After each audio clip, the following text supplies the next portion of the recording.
Mary O'Donoghue, thank you. Well, one of the Conservative MPs driving that amendment to extend civil partnerships to all couples is Charlotte Leslie.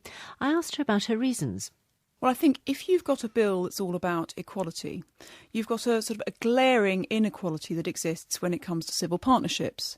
And it's that if you are an opposite-sex couple, a man and a woman, you can't get a civil partnership. Now, a bill like this comes along only once every so often. It's a massive thing to do to start rearranging the state and the church relationship and everything that goes along with marriage. And it seems to me that this is exactly the time that if you're going to be making equality at the heart of a bill, you want to iron out this anomaly and give opposite-sex couples, men and women, the opportunity to have a civil partnership, as well as same-sex couples. Couldn't it be seen as a way of undermining the institution of marriage, though, if you make civil partnership as an alternative? Not at all. I mean, what's interesting about this amendment is it has support from those who have real reservations about the bill, and it has support from those who are really, really for the bill. And the whole point is, if you're going to change and modernise what marriage is, you have to do it across the piece, and you can't have one rule for one, another rule for another. If we are going to modernise marriage and make it far more equal for modern times, you do have to do the same things with civil partnerships. And what I would say is, if it's too difficult to do it with civil partnerships and it's too difficult to make it equal across the piece, well, maybe you shouldn't have gone into this rather large, reorganisation that you are going to go into. Either do it properly, or perhaps it's better to let sleeping dogs lie.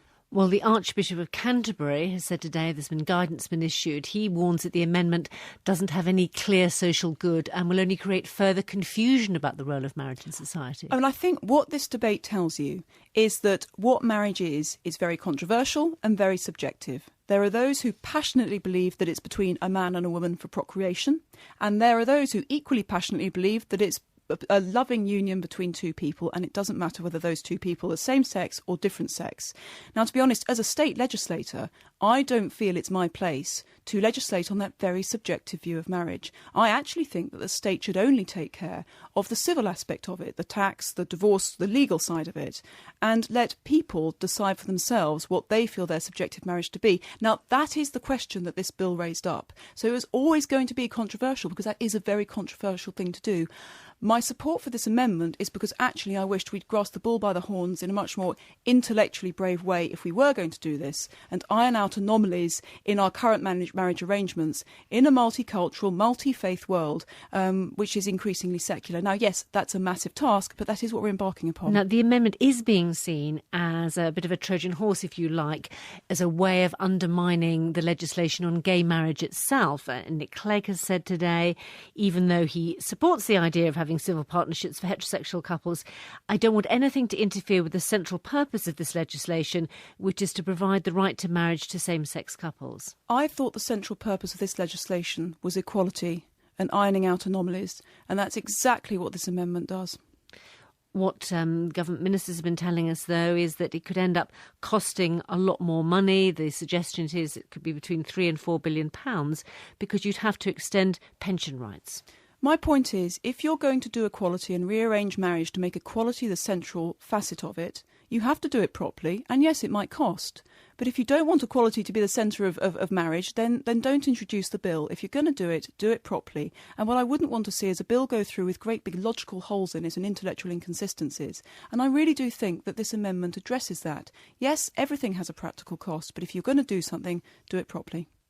Have you had any kind of reaction from Downing Street about your actions?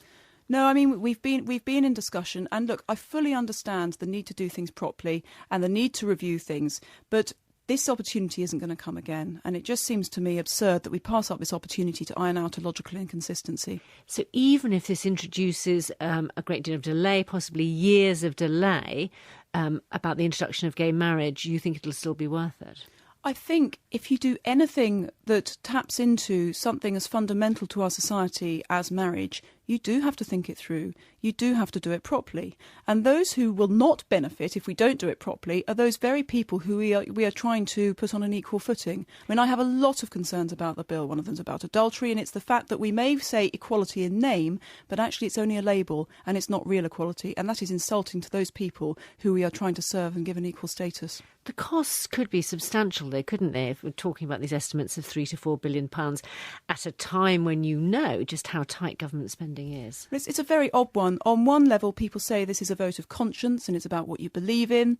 But on another level, of course, there are practicalities attached to it. But I think you have to work out what it is that you want from this legislation. Is it equality or isn't it? And if it is equality, sometimes that has a cost.